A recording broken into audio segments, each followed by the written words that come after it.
Hi everybody, my name is Dr. Felice Cellini and I'm blessed and grateful to be in recovery, and this is our Thursday night Why Wait for Recovery community meeting. Welcome. Hi everyone, my name's Haiti and I'm so blessed and grateful to be in recovery. I am an emotional eater, I'm a compulsive overeater, I'm a binger, I'm a purger, I'm a food addict who actually had bariatric surgery 2 years ago, and I'm also a drug addict in recovery. And I'm a drug addict, alcoholic, anorexic in recovery. Welcome. So we get together twice a week, we meet up as a group. I know we should actually put it to music. So we actually get together with a group of friends and we discuss recovery. How do you get it? What does it look like? What does it feel like? How do we live in recovery as well? And we also have people joining us in different ways. So if you're in Davie in South Florida, come on down into our waiting room. It's awesome. If you are on the internet or by Wi-Fi, join us join us in our waiting room. You can actually just hop on in, you register and you join the conversation, or you can live stream us on Facebook and YouTube. And welcome. Welcome. And today we're going to talk about so we're not affiliated with any of the A groups, with OA or NA or AA. Shout out to wherever anybody gets clean or stays clean, or we're just two girls that are chatting about our recovery. And thank you for being a part of that. And today we're going to talk about change. Change is a tough one though, because you know what? I wanted to change, but I still wanted to keep using. Yeah, I just wanted to change the way I used. And I wanted to change everyone around me when I stopped using because I thought they needed to change. Right. Well, and it was their fault that I was using anyway. Right. Well, exactly. it was life's fault that I was using, right? And so I had that attitude that if this hadn't happened, then this wouldn't have happened, and then I wouldn't have happened. And so when we talk about change, we talk about, of course, changing our perspective. You know, they say when you step into recovery, there's only one thing that you need to change, and that's everything. And so we change everything about the way that we look at things or our perspective so that we can change our behavior or our actions. And just to go back onto something, when we speak of addiction, it doesn't matter what you're picking up, whether it's food, drugs, alcohol, men, women, gambling, cigarettes. It's anything that we pick up to change the way that we feeling. So we're talking about change. See how she just slid that right in there. Yeah, and so it's never about the food, you guys. It's not about the binging and the purging. It's never about what we're doing. It's about why we are doing what we're doing. And the thing is that when we first get clean, we actually think what we need to change is our behavior. So we figure, if we stop eating this, then this will happen. Or if I stop drinking on Saturday, then this will happen. And that's not the way that it happens. You know, we first get clean so that we could clean up the receptors in the brain, right? So that we could be a little bit more clear-headed. And then we go ahead and we learn to change our perspective, because our actions are never going to change if our thinking doesn't change, right? I didn't have a drinking disease, I had a thinking disease. And so no matter what it is that we're picking up, every single addict, you guys, is the same. We've talked about this. We had the challenge, right, on Why Wait for Recovery. You know, we talk about our sameness, not our differences. So if you think that you're any different than any alcoholic or drug addict or gambling addict or sex addict, or just because your drug of choice is binging and purging, you're not, man. We're all the same. And the solution is the same. And so the solution is going to be changing the way that we see the world so that we can, in fact, change the way that we feel and change our behaviors. You know, that's a really tough concept. And the Yes, concept is if I became an addict yesterday and I chose to be an addict yesterday and I decided to change today and it was one day later, that would be so easy. But for me, I've been doing the same behaviors for 52 years. I mean, for me, it was a really long time before I really started understanding what recovery was and what it looked like. So change was really huge because it was more than just not picking up and not using. For me, I'd been behaving and thinking in that rigid way for so long that changing that thought, I thought was really scary. Didn't know what it looked like. And honestly, if I had to do it by myself, I kept relapsing or I kept picking up because I wasn't really in recovery. So that recovery component is really the essence and the key to be able to get sustainable change. Because it's more than behavior modification. For us, it's a thinking disease. So it really is not just our own thoughts, but being able to express those thoughts and those emotions within a community, because when I'm left on my own, that's the most dangerous place for me to be. Because when I'm isolating, I'm denigrating myself, I'm beating myself up, I'm really creating so much chaos in my world that to actually step out of my room sometimes becomes overwhelming. To even get out of bed sometimes is incomprehensible.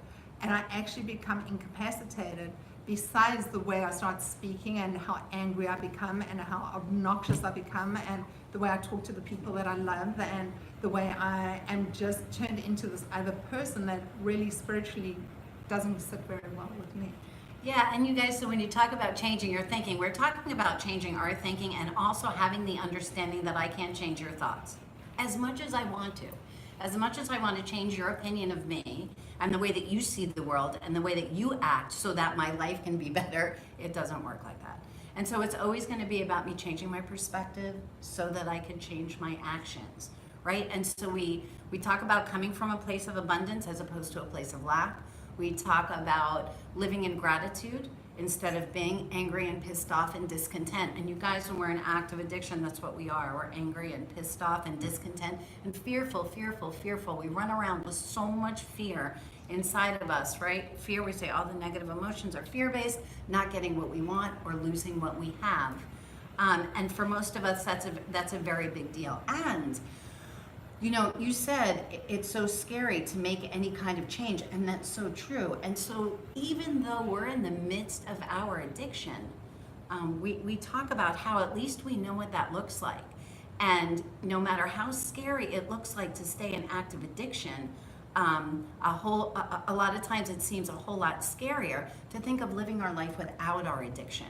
What is that going to look like? And what happens when I wake up and I'm having some kind of bad feeling and I have like all of this ooginess going on and I can't use? Then what do I do? And so those are the things that we learn in recovery so that we could learn to get some happy, you guys. You know, when I talk about spiritual recovery, I'm talking about getting some happy on. And for me, that's what the whole recovery thing is all about.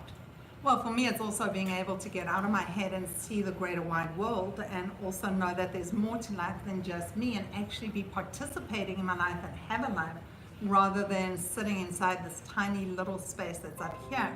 And I actually saw an amazing video today that I posted into What's Eating You, and they were talking about dead people's objectives. You know, we've got these dead people goals, I wish I could, or if only, or all those kind of things. The only people who really don't have challenges and are at peace with their thinking and where they are in life are people who are not living. For the rest of us, there's stresses and there's anxieties and all these things that we need to deal with. And for some of us, it's a little more challenging than other people. So as an addict, that is the stuff that I create, the chaos. The more chaos I'm in, the easier it is for me to justify picking up when I'm not starting my recovery. Right, that's exactly right. And you know, again, we talk about perspective. So, okay, so it's raining. You want to freak out about it? That's about you. You want to say, wow, it's raining, it's probably going to stop soon, or it's not going to stop soon, and that's the way that it is, right? That's kind of like getting some happy. The best thing that we could do when it's raining is to let it rain, right? So there are, you're right, we're human beings. And so we're going to come up against our challenges and things that we're unhappy about, and people are going to get sick, and bad things are going to happen because that's life. But how we choose, how long listen, we're human beings, so we're going to have human emotions. And how long we decide to sit in our negative emotions without getting some help or without moving forward, that, believe it or not, is up to us. And that's a really hard one to understand too. We had somebody post about somebody that was writing something about being a victim, and you guys, bad stuff happens, right? Life happens to all of us. I had a 17-year-old son that died in an accident. Bad things happen in life. There are events that happen in our lives. There are emotions that are attached to that event. The sadness is a little tiny bit of the emotion that's attached to the event.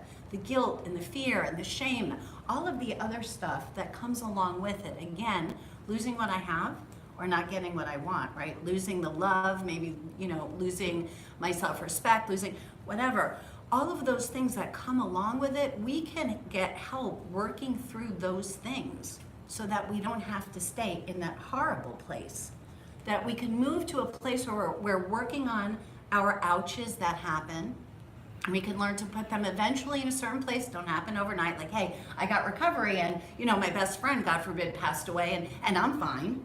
You know, it doesn't work like that. But everything can be put in its place, and we don't have to use a substance no matter what that substance is. I don't have to throw up and starve myself or eat 16 pound cakes because something happened, or because something didn't happen, or because I'm happy and I want to feel happier, or because I'm scared, or because it's Wednesday.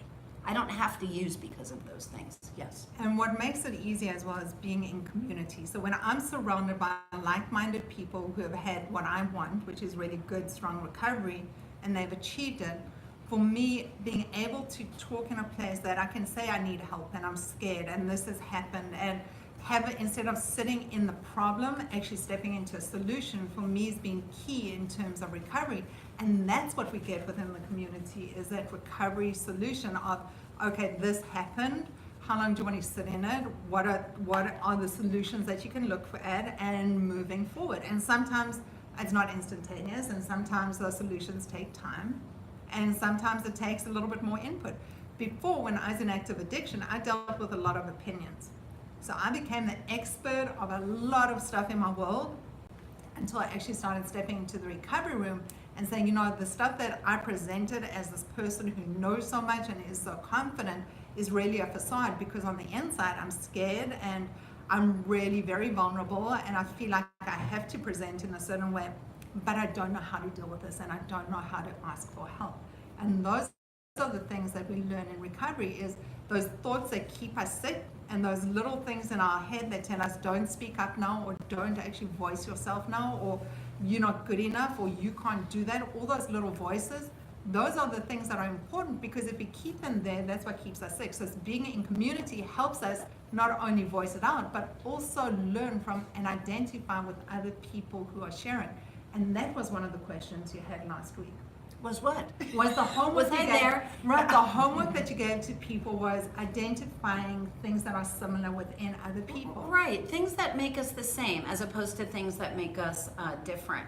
And so we can actually touch on a couple of those things, because especially, you know, when we first started doing this, even all of my besties in this room, all of the people who shared these meetings with me that know me really well, still thought I was a worse addict than they were, because I'm addicted to opiates and alcohol. And mine's only marijuana and food. Right. And I'm so lucky because I can be an anorexic, and so I get to be all kinds of skinny. Don't matter that I'm killing myself, you guys. That's not the challenge, right? And so none of that makes us better, and none of that makes us different, because the thinking behind it is the same, right? Our perspective is the same. The way that we look at the world is the same. The way that we're trying to change the world outside of us, instead of looking at ourselves and changing the way that we see the world. You guys know one of my favorite quotes is, we don't see the world the way it is. We see pissed off because you sat in a room and it was really kind of warm in here, right? And I was talking too much and she was saying the wrong thing and he was doing the wrong thing and she kept getting up and he was then interrupted, and you know, and you don't know why you're doing this anyway.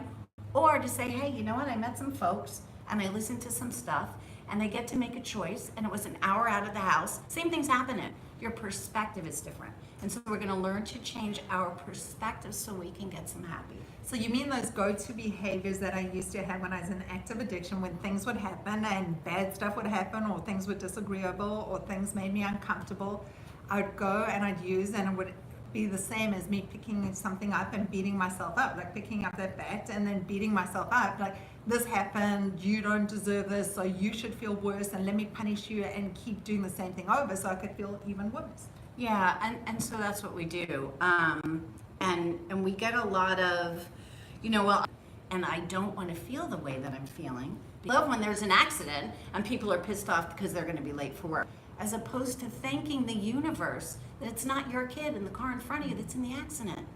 You know, that you're so fortunate that you got this awesome car with these awesome tunes, and you're going to be a little bit late, and maybe you needed to listen to a little bit more music in the morning before you wound up at work, right?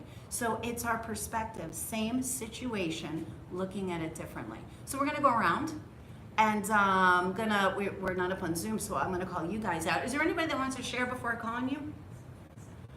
Okay, Jennifer, so you're up first, man. She's like, I love how Jennifer does it. She looks at the other side so that I won't call on her. It's like when you're 7 in school, right? right. Really not here. So, How are you? I'm good-ish, goodish. So usually on Thursdays I do something else. And I've been like, there's weeks that I'm like challenged with like trying to decide what I do. And then today. And you're challenged to make that decision. Mhm. And you're so fortunate that you get to make that decision, right? So a little tiny change in perspective. So I'm so fortunate I have these two things going on and I get to go this way or that way, whichever I choose at the time. Right? Because we Yeah, just no, made it a absolutely. choice instead of a struggle. Mhm. Okay. And so I think I actually spoke to somebody about it this week, and it's I could either go today and obsess about the thing that I'm like obsessing about, and it's not even like food; it's just relationships, people, Okay. things that I need to obsess about. Or I can come here and listen and get a different perspective, or just I'm having a different perspective because I'm like instead of being there doing that, I'm here. So What it's- are what do you feel like sharing about what you're Yeah. obsessing about? Yeah. Okay. So. Because we can help you if you share. But it's like it's so petty, like it's petty. Okay, so right now you're gonna stop. Look at me because you're talking about your ego. Yeah. So when I say my opinion is petty, what I'm saying is I'm gonna say something and I think Dawn is gonna think it's stupid. Why do you care if Dawn thinks it's stupid? First of all, Dawn might think it's the greatest thing on the planet. So we don't have to project that. We don't have to project that. We're talking about changing our perspective. I have something to share. I'm in a group where we're sharing and getting well. I get to come in and share. It doesn't matter what somebody else thinks because she's going to think whatever she thinks no matter what you do. So thank you for sharing. So go ahead and share. Now that I've interrupted you 16 times before you got to say anything.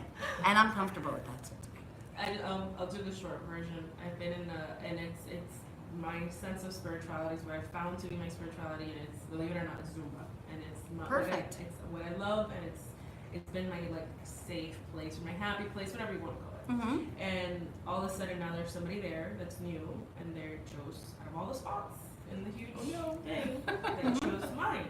And she, in my head, I'm obsessing about the fact that she looks better than me, that she's prettier than me, that she can do this better than me, that she can all these things that I'm like, how dare she take away more, like, you know, and it just gets into this whole loop about a spot. Okay, so it's not about a spot, Yeah. right? It's about you and the way that you look at yourself. This has nothing to do with the spot. And so somebody came into your Zumba class. What does that have to do with you? Look at me. What does that have to do with you? Nothing. It's some other person that's taking a class with you. Is she going to slash your tires after class? Because that would have to do with you, right? Because then it would cost you $1,200 to get new tires, right?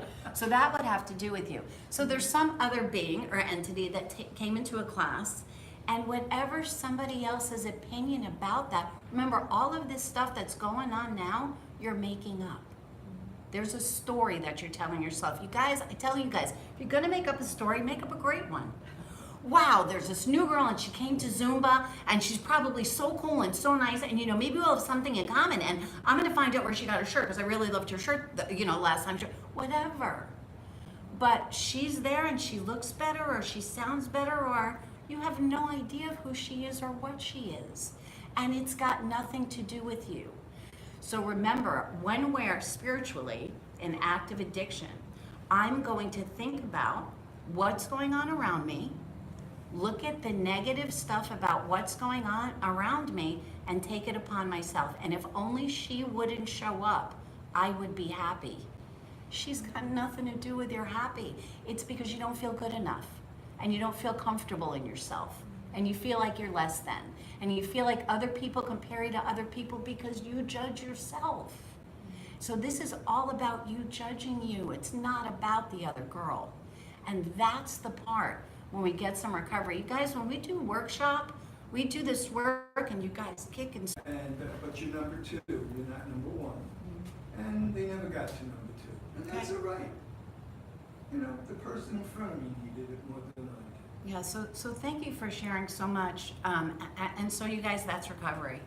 You know, that's taking a situation and looking at life the best that we can, and choosing not to sit in that mode of victim mode. Because yes, life does happen. And horrible things do happen. And are we gonna react to them? Of course we are, man. We're human beings. But how long do we choose to stay there? Great things also happen if Correct. you allow them to. Correct. If And you those are open the the door and open your heart. Good things do happen. things that you choose to look Right. at. So thank you for So it's not that. really just about the bad, it's about the good that I let come in to replace the bad. And that's important to me. Thank you. Thank you. And that's perspective. What do you say about the thorn bushes?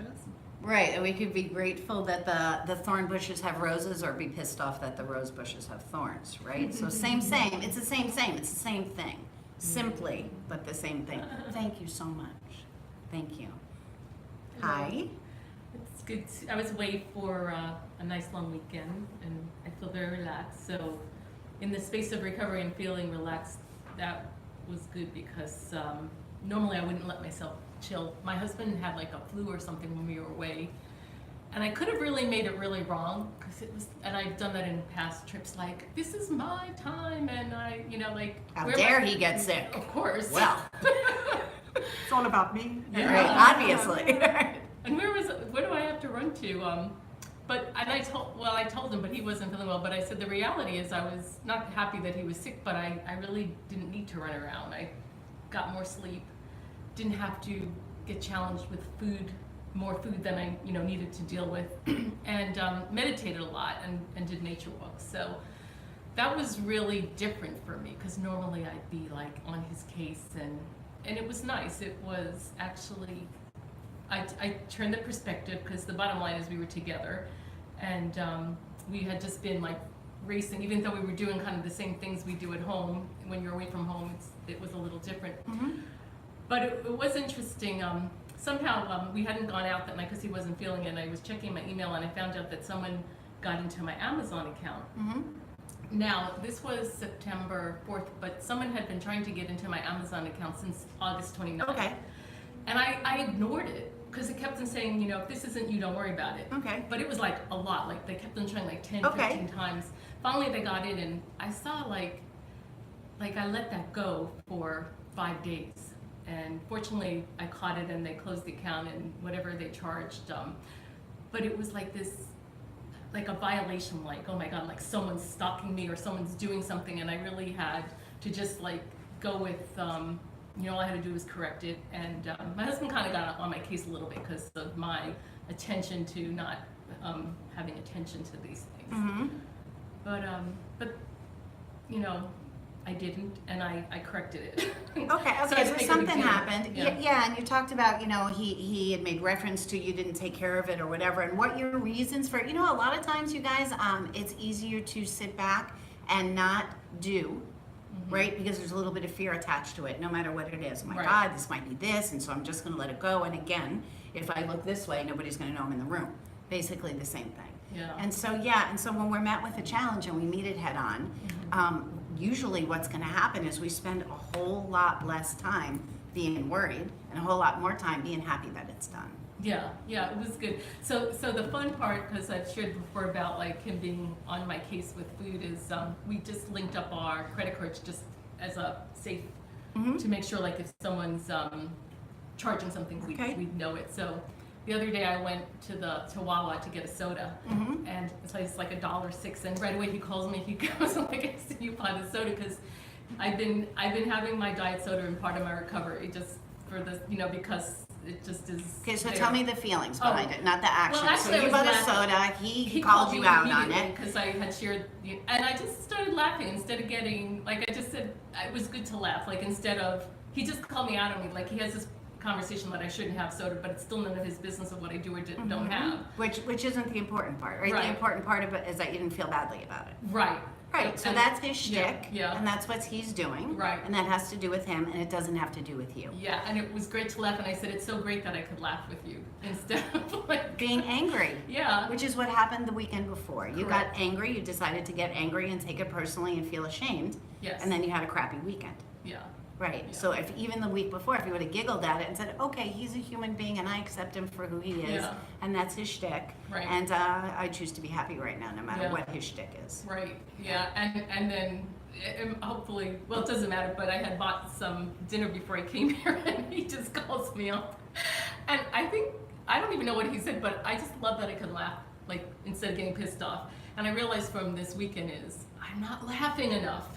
I'm not laughing enough. I have this great guy, and I'm not laughing with him. So it was just so great to laugh instead of like being pissed Yeah, off. it gets them happy, right? Yeah. Yeah, and that's a choice that you're making, is to be happy instead of being pissed off. And that's the part where we're changing our perspective, when we realize, again, that we could look at what's amazing, or we could choose to be unhappy. And that unhappy, you know, we're paying attention to what's wrong as opposed to what's awesome.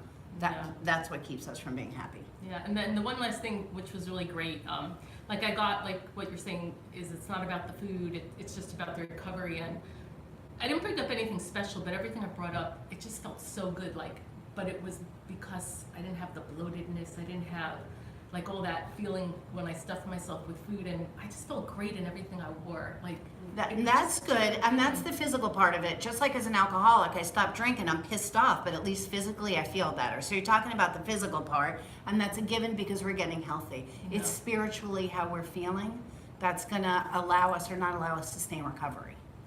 Yeah, so Yeah. so I was just feeling so good. Like I hadn't felt, you know, it wasn't about thin or not thin. It was just like I was feeling good, and whatever I wore, it Okay. was great, and I just felt comfortable. Awesome. I hadn't felt that comfortable feeling in a long time. Awesome, thank you. So I'd love to hear some feedback on what people, remember you gave the homework? So Yeah. I'd love to. Well, we don't have anybody on Zoom, No, so. we do. We've Okay. got Liz and we've got Jess. Oh, and- we do? Yeah. You guys are back up. Sorry, we've been having a couple of technical issues, but we're working through it, so I apologize, but we are getting there. Yeah, it happens. Okay. Yeah, so we got Jess and we got Liz and Okay, Oh, so, they can see does us. anybody want to talk? Did anybody do any of the homework? Our sameness instead of our differences? Okay. oh, okay. Do we have why don't you- anybody yeah, online? there's Oh, okay, Liz so and I Jess. can't see that That's far what I'm away, so saying. you have to Liz, tell me. So Liz call and in Liz. Jess. Hi, Liz. Yeah, they just You're on a really small little on the screen. computer right now instead of big on the TV. There you are. So I couldn't see you. Hey, girlie. Hello, Hi. So you did the homework? I did. Okay. Do I remember what I said though? One of the things I remember saying is that I feel a lot of shame when I'm in active addiction.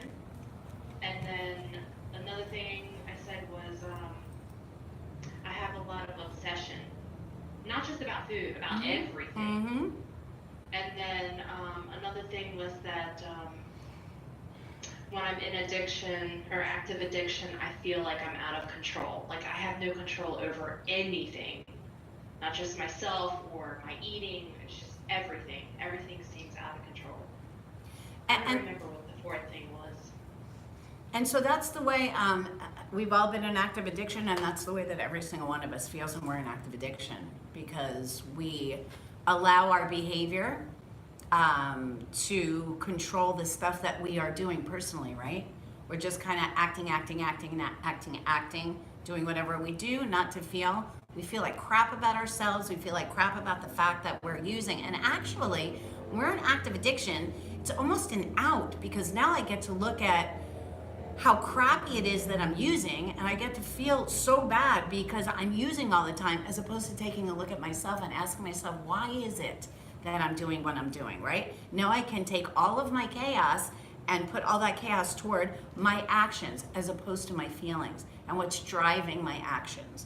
And so that's what we learn about is what's driving the things that I'm doing, not just what I'm doing.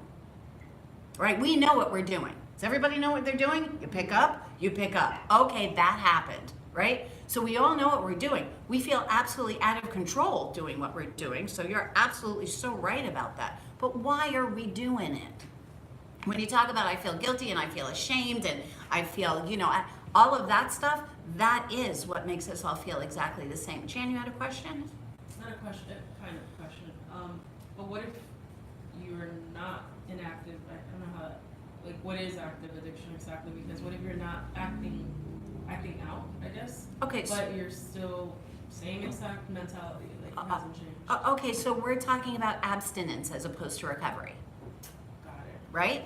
Okay. Abstinence is I ain't drinking, I'm just pissed off at the world. I just wake up in the morning and I'm pissed off and everything is your fault. And if this didn't happen, I wouldn't feel like this. And the world sucks and I'm not drinking. I'm just miserable, right? And they say that we don't get clean to stay unhappy, right? If I'm going to be miserable, I might as well use. You know what I mean? If I'm going to have a miserable existence, I might as well be so miserable, right? So it's the difference for me, for what we talk about in recovery, again, is spiritually, is learning how to be happy. So I think also there's that element of that addictive brain. You know, we've been doing these these behaviors, and I was reacting in certain ways for so long, even when I wasn't picking up, because remember, I picked up different things over periods of time. So I always looked at the substance rather than me as the problem and my thinking as the problem, and that's the bottom line of everything. So I can be clean or abstaining, but I'm not in recovery. Just because I'm not using doesn't mean I'm not behaving like an addict, and that's thinking like one and being what I am intrinsically, which I'm an addict. I never chose to be it, it's just who I am. But I'm an addict in recovery at this stage. So what that means is when I start getting into those behaviors and that thinking, and automatically I can see it starting to happen, whereas before it would be a whole tailspin and it would end up really badly at the end of it. So it would either end up badly with me. If I take an example of me and my family, it would either end up with me having a huge blowout fight with my husband, and then it becomes really personal and it becomes the name slinging and the who done what and what you did for me lately and all those kind of conversations. Whereas now it's a little bit different, that I don't have to have that last word, or I don't have to be right all the time, whereas I was in that right frame of mind. For me, it now becomes a choice. Do I want to be right or do I want to be happy? Because sometimes being right isn't that great. You know, just being right makes you wrong, and when you love someone and you're with someone, it's not a great place to sit. And you know, me having to make me right and you wrong is actually me doing my best to control something else, right? If I have to make you wrong. So I'm going to prove to you how wrong you are. Why? You guys, we also learned the difference between acceptance and boundaries. It's a really, really big one, right? So there's certain behavior that I'm going to accept from other people because that's who they are and what they do. And there are boundaries that I won't allow somebody else to cross because that's bad for me, right? And so it's always going to be about how I'm feeling and how I'm looking at the world. And you know, going back to what you asked, they say, you know, a drunk horse thief, when they stop drinking, is still a horse thief. Like the horse thief stuff doesn't go away. And so again, just because I'm not drinking, and it doesn't work, unfortunately or fortunately, I'm not sure which, it doesn't work that we put down a drug of choice and then we're all better. Right, and we're all happy. Oh, I didn't drink today, I feel so great. Because in the beginning, I don't purge or I don't binge, and I don't feel great. I feel pissed off and discontent, and I'm clean, and I get to look at everything, and I get to look at my pissed offness and my discontentness, right? And that's where I need to start, because I need to find out why I'm feeling the way that I'm feeling. And my lowest point, when I look at my lowest point, my best thinking got me there. So my best thinking kept me using, and it kept me beating myself up, and it kept me miserable, and it kept me wanting to die, and it kept me empty on the inside. So that's my best thinking. And sometimes when I'm thinking, it's not really the healthiest place to be, because I have a thinking disease. So when I get into that head-to-head, or I start getting that discontent and shouting at the drivers on the road because they cut me off, or I'm having an issue at work at the moment, and when I start getting pissed off at the other people involved in the transaction, that's not about them. That's about me, because do you know what happens? It sits inside me and it festers, and it becomes, that's all I've been obsessing about. And 8 hours later, I've lost all that time, and all I've been thinking about is some person who hasn't even given a second thought to me, and I've lost 8 hours in my day, and I've been discontent and irritable and shouted at the kids and kicked the dog, or whatever the story is. God forbid I kick the dog. I'd never kick the dog. But I just want to clarify that. Just No want to kicking clarify, the dog. no kicking Billy, okay? We don't, yeah. No animals have been hurt.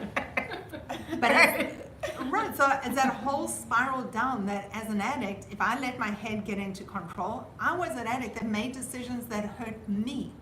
So now in recovery, I've got that ability to all of a sudden go, how does this play out? If I go along this way, Where's it going to take me? So you hit on my ego and I react and I retaliate and you come back at me and I go head to head with you and it becomes this whole thing that explodes. That, why? You know, when I look at it at the end of the day, so what? You know, there's a certain element, unless it's something that you're hurting my kids or you're hurting me or boundaries. it's something We're that's a talking about boundary, boundaries, okay? right. That it actually, that I can say, I'm not willing to tolerate this, or I cannot live with this, or you cross this boundary, I'm walking and I can't deal with this, or whatever the story is. But it's very different than just being impulsive and reactionary the whole time. So again, it's going to be about our perspective, looking at the world, picking up, coming from a place of abundance, right? Looking at the stuff that's great in our life, right? Letting in, as you said, letting in that great and that happy, right? Allowing that to happen. And when a challenge does come up, getting some help and doing our best to work through it. Guys, in recovery, my thing is, if I show up and I do my best to do my best, I'm done. Like if I'm doing my best, what you think about it is your business. It's not my business, right? Me getting some happy is about me. It's not about you.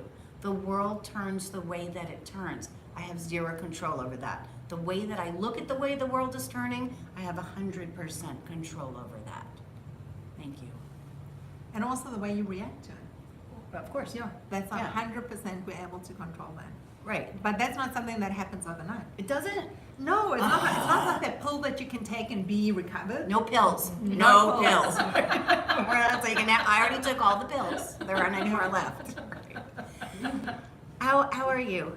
I'm doing great, thank you. I'm Do you- Jared, by the way, compulsive overeater, and very, very happy to be working on my recovery on a daily basis. Cool.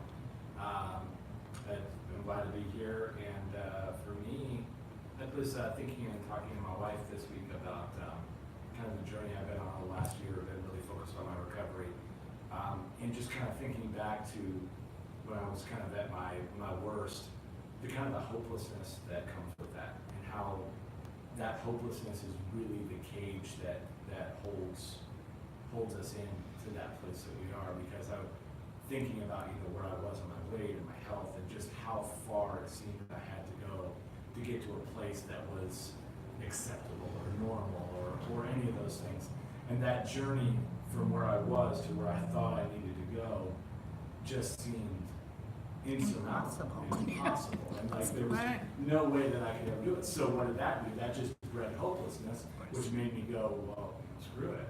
If I'm not going to go where I need to go, I might as well eat this, Yeah. And so it creates this kind of vicious cycle of self-perpetuating your disease in the ways you really put it well. I like your thinking disease, because it's all in your head there. And then someone else had mentioned shame. Which is Well, something we can all mention shame, Yeah, right? yeah, we all feel it, Yeah, right? because the amazing thing I was thinking and talking to her about this week too is that shame is such a deceptive thing, because it feels like it's connected to self-realization, but it actually is Self-degradation. self-degradation, and it really locks you into the position where you are. And I believe that all shame really makes you do is just keep going Yeah, and just feel bad about it. yeah. And so like shame and guilt are just the worst human motivators that there are. I mean, shame only makes you feel bad, and guilt only works if someone's watching. So, and those two things for me are like getting away from the hopelessness and finding a place to start, and where you can put one foot in front of the other. And for me, that's kind of what this last year has been about. Not looking at the destination, but really looking at like my today and what does today look like. And I know it's very cliche, but there's a reason it's a cliche, is because it really is just one day at a time. Yeah, it really is. And if we want to worry about what's going to happen on New Year's, we're going to miss every day till then. Absolutely right. Right? And when you talk about the shame, you guys, we talk about too, you guys know that the difference between guilt and shame is that guilt is I did something wrong. And so sometimes, since that's the definition of guilt, to understand that we did something wrong, okay, shame is I'm a bad person, right? And so everybody does some things that if they could rewind, which we can't, and we could obsess about it as much as we want, but we can't rewind. If we could rewind that, we would do differently. And that's because we're human beings, and we're all going to F up just like the rest of the human beings do. And we're doing our best, but shame is I'm a bad person. And so when I'm walking around thinking I'm a bad person, that kind of breeds despondence. You know, it's like, what am I going to do? So it's better just to hide, right? And to use and to stay stuck and sick and scared, which is where we are when we're in active addiction, right? Just so stuck and sick and scared. And you talk great recovery, so thank you so much for sharing. I really appreciate that.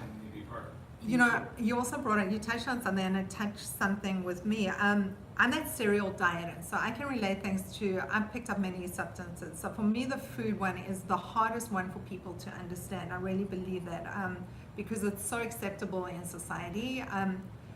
I was that serial dieter, and that serial dieting became that obsession for me that when I could stick to something for a period of time, and it was same on my drugs, I could be clean for a period of time, but I didn't feel the same way to a certain point on drugs, but I felt this on food very, very often. So start a diet, stick to the diet for a week, 10 days, whatever it was, break the diet that was, you've got no willpower, you cannot do this, you're a bad person, why can't you do this?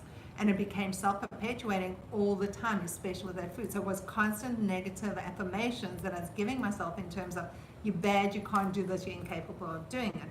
The drugs were easy because that was numbing out, so I didn't give a fuck, okay? Like for me, that reached a stage where I just didn't need to deal with it. I couldn't tell you, I could actually just like wipe everything out and be almost comatose at a certain stage until it became that terrible phase of where I just couldn't give it up and step back into the shame and the guilt. But the dieting for me was continual. Every single time I started one and broke one, it became that constant cycle, and it happened more than once. It really, it's self-punishment to you. You're kind of, the dieting can be a punishment, like I'm going to starve myself, or I'm going to, restrict myself in this way. And then when you break the diet, the shame and the guilt that comes with it is just a different type of punishment that you put yourself through.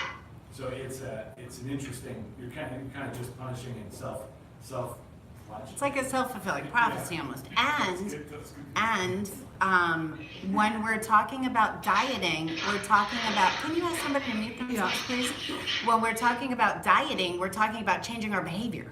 Right. Changing our behavior, right? We can stop. We just can't stay stopped because the problem ain't the behavior. The problem is in here. Right. So that's what we think we're going to do. Well, I'm going to get skinny and get happy, which is bullshit because skinny don't make you happy, it just makes you skinny and miserable. Okay, now I'm skinny and miserable. Now what do? I'm going to eat because it's what I know how to do. Well, I read this interesting thing someone said recently. It was a funny quote that said, "I wish I was as fat as I was the first time I thought I was fat." So I saw a great one that awesome. I posted. So I saw one that goes, I started a diet, I did a diet for 14 days. And what did I lose? 14 days. But my perception, I look at pictures of myself at a certain age or something like that I know in my mind I thought I was fat. I looked fat at that age, and it's like, you don't know what that is, just wait, but that was that mental perception. So if I don't change my mental perception of how I see myself, there's never an amount of weight that I'm going to lose that's going to make me feel good if I'm not working on the internal portion of it, the spiritual. Right, because we're talking about not just the way that you look at yourself, but the way that you look at the world. It's the way that we look at the world that makes us happy. It's choosing to look at the great stuff that makes us happy, and then you could stop looking at your weight. Right? You could do what you need to do. You could show up and do your best to do your best, which is going to be to take care of yourself physically, right? Because we need to take care of ourselves physically if we want to stay well, right? But it's the way that we're looking at the world, the way that we perceive what's going on around us, and how we understand that that's what we're in control of, right? And the weight, we lose the weight, that comes. But that comes with the recovery. It's not that we get skinny, and I tell this story all the time, but Haiti had surgery, and I show up at her house, and she's whatever, 800,000 pounds lighter, or whatever that is. I never know what anybody looks like, because I don't know what my body looks like. I have a history of anorexia, so, and she looks skinny. She's gained, lost whatever, and she's crying. And I'm like, what's going on? And for me, of course, I have to be a little bit passively aggressive. And I said, so you look great. How you feeling? So getting skinny doesn't mean getting happy. And it wasn't until you decided, after hearing about recovery for a couple of years, that actually it was the recovery aspect that she needed to learn to look at life differently, not look at her dress size differently. But that's not what was wrong. And it also took, and this isn't everybody's story, but it took 2 relapses for me to really get recovery, because that was the 2 lowest points, because they reached the stage where I was really at a low point that I wanted to die, but I didn't have the courage to kill myself. I mean, this is crazy, and this is my thinking. This is the sick thinking of me as an addict. My life was so empty, and I felt so empty and lonely and absolutely hopeless. That I just hit that lowest point, that I knew something either had to change because I couldn't carry on this way anymore. And that was the stage that I really went, God, just help me, because I was at my lowest point. But there's something very interesting, and I'm going to bring this up again, because for us that deal with food, some of us cross addict. It's not only the food, and for us that have bariatric surgery, food is not that component that we can go to because we can't eat the way we did. So for many of us, we pick up other things. So it doesn't matter what that looks like. It can be gambling, it could be drugs, it could be alcohol, it could be anything. Addiction is addiction. The difference though is when you're a food addict, there reaches a stage that you can still be living your life normally until you can't, because you're either unhealthy or you're just incapable of doing it, because I was breathless walking around Publix and I was so overweight that my knees were caving and my back was giving in. But it was taking its effect on my health. But for me as a drug addict, I was driving the kids around stoned, I was doing crazy behaviors. You know, for me that was a lot more dangerous than overeating food, and that's how I justified it in my own mind.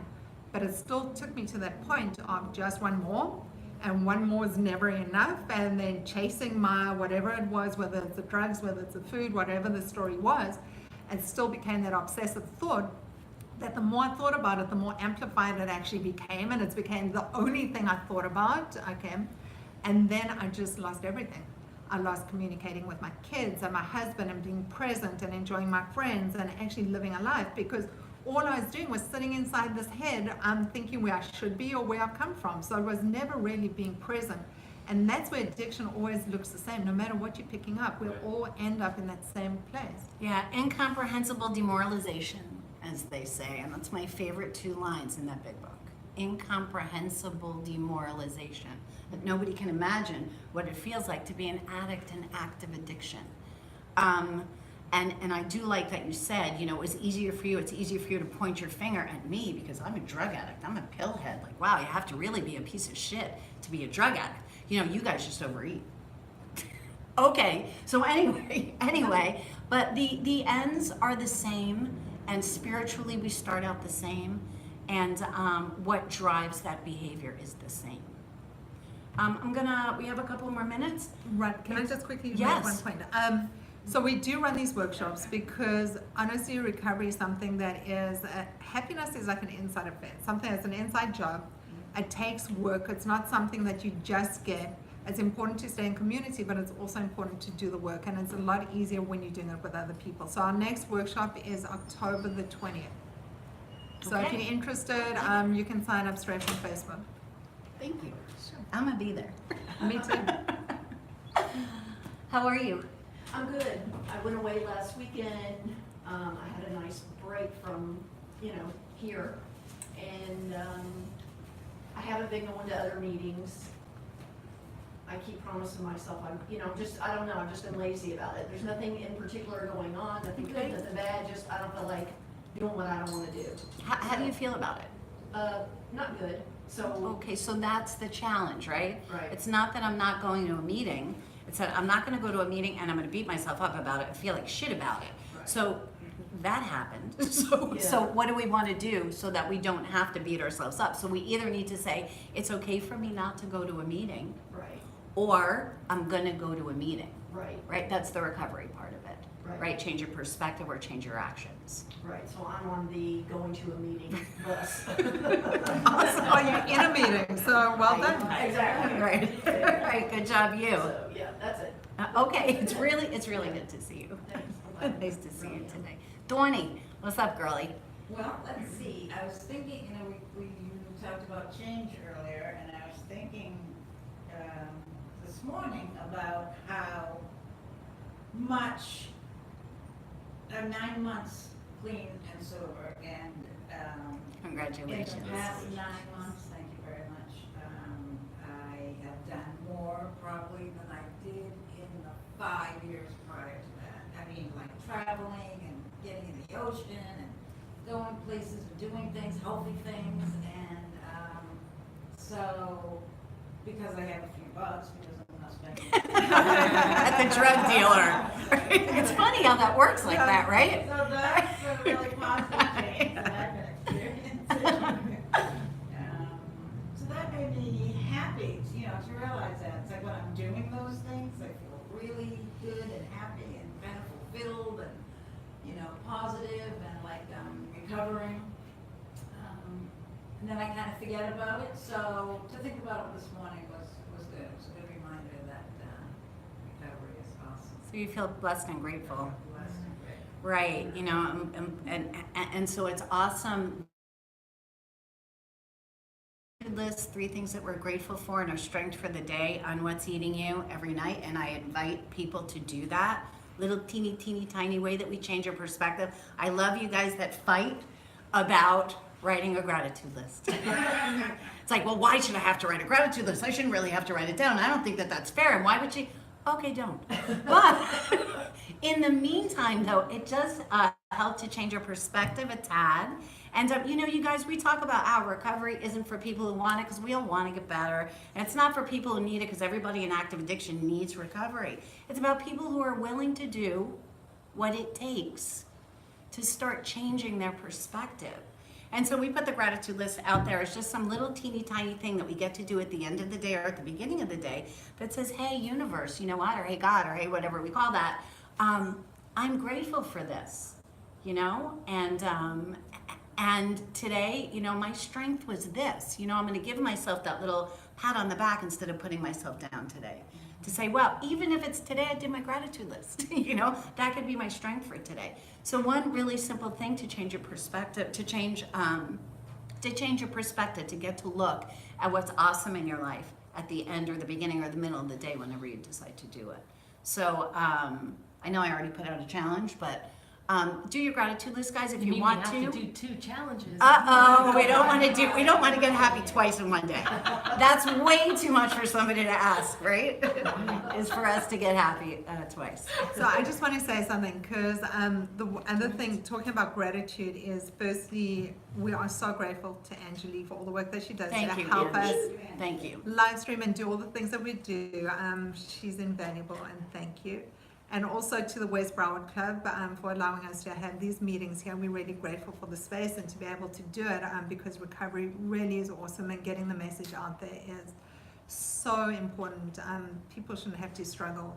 There is a solution, and stepping into the solution just takes some work and having It's a lot of work. resources and being in community. Yeah, and everything that's great, like it's okay, like we go to college for 856,000 years, right, to achieve something, but we don't want to spend, 3 whole days in a row working on a recovery, right? Again, that change in perspective. Hey, I'm going to put in the time and the effort to make the change to get well. I'm going to choose to do what it is that maybe somebody else is advising that I do to get well and to get some happy today. So we're going to meet up. We meet up twice a week. We meet Sunday mornings at 9:30 to 10:30 Eastern Standard Time. Next Thursday, we are not having a meeting, just by the way. So next Thursday night, no meeting. There's no meeting next Thursday night, and we'll be back again that Sunday. If you are local, there's a great meditation class straight after this one, so it's worth being here in the room on Sunday. Yeah, it's really an awesome one. So, do you want to start taking us out? I'm so blessed and grateful to be in recovery. My name is Dr. Felice Cellini. This was our Thursday night Why Wait for Recovery community meeting. Thank you, everybody, for being a part of my recovery and helping me stay in recovery. And my name is Heidi, and I'm so blessed and grateful to be here. And thank you for being part of my journey and allowing me to be part of yours. And if no one's told you today that they love you, I love you, sign up for the workshop. It's absolutely fabulous. And Peace have out, a you guys. beautiful week. Recovery is Peace out, awesome. everyone. Cheers. Thank you, Ange.